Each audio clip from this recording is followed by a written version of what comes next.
चलिए विकास जी, एक हर्ष रंजन है, वो पूछ रहे हैं कि पहले फेज में महिलाओं ने बढ़ चढ़कर वोट किया है, तो क्या मुस्लिम महिलाएं जेडीयू को वोट देगी क्या? देखिए, मैंने पहले भी बोला है कि पुअरेस्ट ऑफ द पुअर, जो बहुत गरीब परिवार की महिलाएं हैं, मुस्लिम महिलाएं और गरीब मुस्लिम बुजुर्ग भी, जिनको ज्यादा वादों से लेना नहीं है। वाद मतलब क्या? साम्यवाद, समाजवाद, दक्षिण पंथ, उत्तर पंथ, इनसे लेना देना नहीं है उनको लगता है कि उनको सरकार ने उनकी सुध ली, उनको अनाज दिया, उनको पेंशन दिया, राशि बढ़ा के उनकी बच्चियों को स्कॉलरशिप दिया, तो वो महिलाएं साइलेंटली वोट दे रही हैं। खास करके देखिए, जहां तीर छाप है वहां दे रही, यानी जेडीयू को दे रही हैं, लेकिन वो वही महिलाएं, जरूरी नहीं कि वो बीजेपी को वोट दे। अच्छा विकास जी, कुछ और कमेंट्स है हमारे पास। शुभम यादव फिर से लिख रहे हैं कि क्या बिहार में वोट चोरी का कोई मुद्दा है क्या? देखिए, वोट चोरी तो तब होती जब वोटों की संख्या में गिरावट आती। वोटों की संख्या में तो अप्रत्याशित उछाल आया है और 35 लाख से ज्यादा वोट पड़े, यानी 2020 के विधानसभा चुनाव की तुलना में इन 121 सीटों पर पहले चरण में 35 लाख से ज्यादा वोट पड़े। तो इसका मतलब वोट चोरी होता तो वोटों की संख्या घट जाती, वोटर टर्नआउट घट जाता, तो वो चीजें तो नजर नहीं आ रही हैं। विकास जी, एक और कमेंट इसी में है कि क्या कांग्रेस जो है वो डेंट पहुंचा रही है महागठबंधन को, यानी कि महागठबंधन के लिए कमजोर कड़ी क्या कांग्रेस पार्टी है क्या? देखिए, बिल्कुल ये तो है ही कि महागठबंधन के लिए सबसे कमजोर कड़ी कांग्रेस है और दूसरी कमजोर कड़ी मुकेश सहनी है। कांग्रेस के लिए ये बात है, देखिए कांग्रेस को बहुत ज्यादा सीटें दी हैं फिर से तेजस्वी ने, और जो गलती, देखिए 2020 में, मैं थोड़ा समय ले लूं इसमें, 2020 में मैं बता देता हूं कि दोनों तरफ से क्या क्या गलती हुई। एनडीए की तरफ से यह गलती हुई कि चिराग और कुशवाहा उनसे अलग लड़ रहे थे, वो गलती उन्होंने सुधार ली और उसका परिणाम में 2024 के लोकसभा चुनाव में स्पष्ट दिखता है कि वोट का प्रतिशत बढ़ गया। महागठबंधन से क्या गलती हुई थी या तेजस्वी से क्या गलती हुई थी? तेजस्वी से गलती हुई थी कि पिछली बार अगर उन्होंने कांग्रेस को कम सीट दी होती तो पिछली बार ही वो मुख्यमंत्री बन गए होते, क्योंकि पिछली बार उनका वोट शेयर आरजेडी का 4.79% ज्यादा था और कांग्रेस केवल 19 सीटें जीत सकी 70 सीटों में। और फिर इस बार क्या किया उन्होंने? वही गलती दोहराई, यानी गलती जो है तेजस्वी ने यह दोहरा दी कि फिर से कांग्रेस को ज्यादा सीटें दे दी और मुकेश सहनी को जो सीटें दी और जो अलायंस में असमंजस रहा, उससे जो होता है ना वोट ट्रांसफर, देखिए वोट ट्रांसफर कराने की क्षमता ही किसी गठबंधन को विजयी बना सकती है।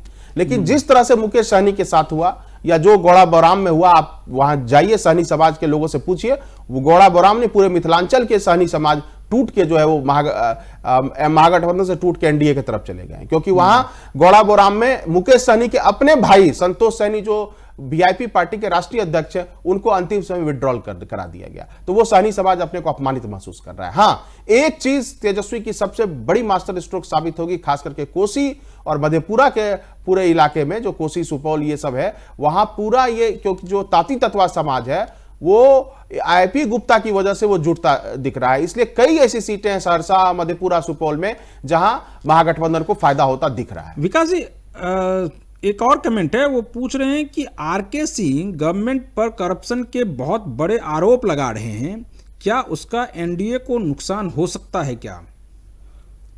देखिए, एक नैरेटिव के स्तर पर तो इसका नुकसान हो सकता है, नो डाउट, इसमें कहीं कोई दो मत नहीं है। लेकिन जिस तरह से विजेंद्र प्रसाद यादव जो ऊर्जा मंत्री हैं, उन्होंने इंटरव्यू में सारी बातें स्पष्ट की हैं, तो उन्होंने ये आरोप लगाया है विजेंद्र प्रसाद यादव ने कि चूंकि आरके सिंह लोकसभा चुनाव में हार गए 11 सीट से और उन्हें विधानसभा में कोई टिकट नहीं दिया गया, तो इस बौखलाहट में आरोप लगा रहे हैं। लेकिन मेरा मानना है कि जिस कद के आरके सिंह नेता हैं, क्योंकि इससे पहले वो पुराने ब्यूरोक्रेट्स रहे हैं, आईएएस अधिकारी रहे हैं, बहुत ईमानदार रहे हैं, केंद्रीय गृह सचिव रहे हैं, अडवाणी जी को गिरफ्तार करने में उनकी भूमिका थी, तो उनका भी एक कद है और उनकी भी एक क्रेडिबिलिटी है। इसलिए इन तमाम मामलों की गहराई से जांच होनी चाहिए। लेकिन मेरा मानना यह है कि अभी तक जिस, मतलब महागठबंधन और एनडीए के जो भी समर्थक वोटर हैं या जनसुराज के भी जो वोटर हैं या एआईएमआईएम के जो वोटर हैं, वो मन बना चुके होते हैं। तो मान लीजिए अब दूसरे पक्ष, तो यह भी कहा जा सकता है कि तेजस्वी को लेकर फैसला आना है आईआरसीटीसी मामले में, तो क्या उसको लेकर क्या आरजेडी के वोटर उनका साथ छोड़ देंगे? मेरा ऐसा मानना नहीं है कि अगर किसी भी, लालू जी पर कितने आरोप लगे, लेकिन आप देखिए कि आरजेडी का वोट शेयर कमोबेश बना रह गया और 2020 में वो बढ़ गया अप्रत्याशित रूप से।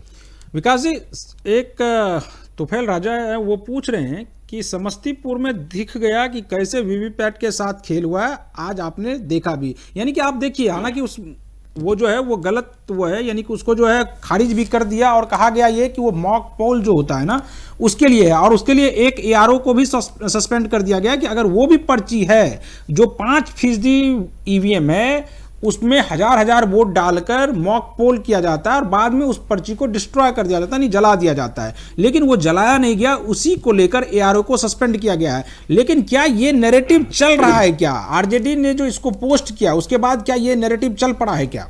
देखिए, आरजेडी ने सुबह पोस्ट किया, क्योंकि मैं जब सुबह उठता हूं तो उसके बाद मैं सारे जो है पॉलिटिकल पार्टीज के फेसबुक और सोशल मीडिया को चेक करता हूं। तो उसमें आरजेडी ने पहला जो वीडियो डाला था सुबह में, वो डाला था हाजीपुर के स्ट्रांग रूम का, कि उसमें कुछ ऐसे स्ट्रांग रूम्स हैं जिसका सीसीटीवी जो है कैमरा जो है बंद मिल रहा है, और वो वायरल भी, जिसमें कि महनार 129 नंबर, महनार के विधानसभा के बारे में वो था कि वहां का स्ट्रांग रूम का लाइट जो है थोड़ी देर के लिए बंद हो गया था।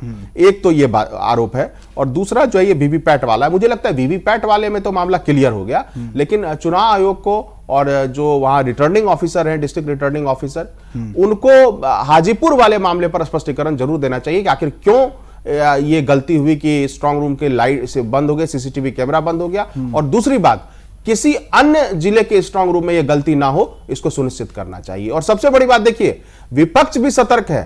आरजेडी के वर्कर 24 घंटे कांग्रेस वर्कर स्ट्रांग रूम के सामने मौजूद हैं, तो ये दिखाता है कि विपक्ष जो है पूरी तरह से मुस्तैद है। तो ये लोकतंत्र के मजबूत होने की निशानी है। 2-3 निशानी है। एक तो जो एसआईआर वाला मामला है, यानी अगर वोटरों को ये उम्मीद होती कि गड़बड़ी हो रही है तो उनका वोटिंग के प्रति उदासीनता होती, लेकिन जिस उत्साह में मतदान हुआ है सुबह से लेकर शाम 6 बजे तक, उससे लगता है कि उनको सिस्टम में भरोसा है।